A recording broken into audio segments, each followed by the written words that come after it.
Yesterday someone asked me a question from Europe.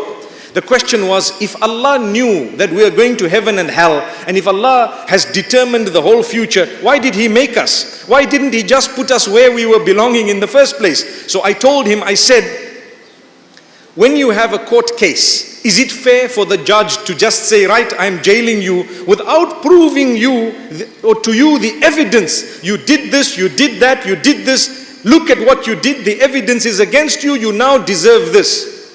So Allah subhanahu wa ta'ala did not impose on us certain matters. He has given us a choice regarding. You are sitting here. It was in the knowledge of Allah. It was decreed by Allah. Indeed. But He gave you the capacity and the choice. Subhanallah. He will not punish you for what you did not have a choice regarding.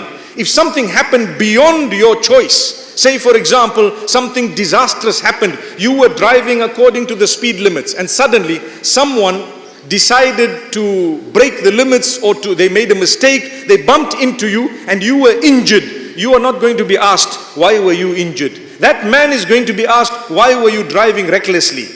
So that was not in your capacity. It's qadar.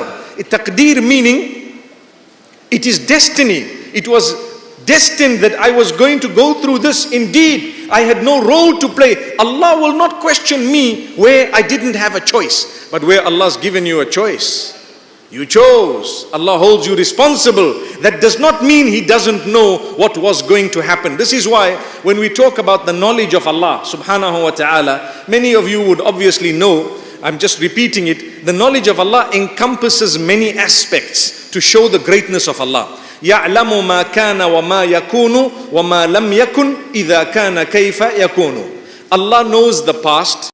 He knows the past. مَا كَانَ.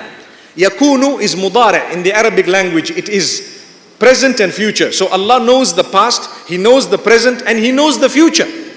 But there is something more than that Allah knows, which is amazing. Allah knows that which was not going to happen and will not happen. If it were to happen, how it would have happened, Allah knows it already. Can I give you an example from the Quran? In Surah Al-Kahf, and I'm sure we read it, Allah subhanahu wa ta'ala speaks about certain incidents that happened between Musa alayhi salam and Al-Khidr. Al-Khidr. And Allah speaks about one of them where young boy was killed by Al-Khidr. And Musa alayhi salam says, أَقَتَلْتَ نَفْسًا زَكِيَّةً بِغَيْرِ نَفْسٍ. How can you kill this man without any reason, no purpose? We are not allowed to kill just because you might have had a disagreement or a difference. You have no right to take away the life that Allah gave. Who gave life? Allah. How can you take away life that Allah gave? If Allah wants, He will take that life away. He has more power than you and I. Subhanallah. So Al-Khidr says, look, you don't know what I've done. Just leave it.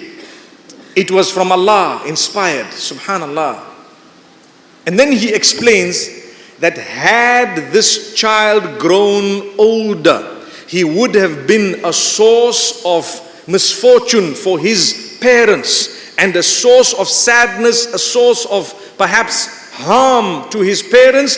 Therefore, Allah chose to take him away at an early age to avoid his parents' suffering and him to actually end in a bad way. So it was the blessing of Allah. What I learned from this, the biggest lesson is Allah knows that which was never going to happen.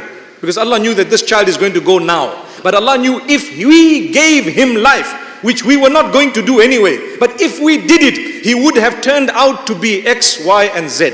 That's the knowledge of Allah.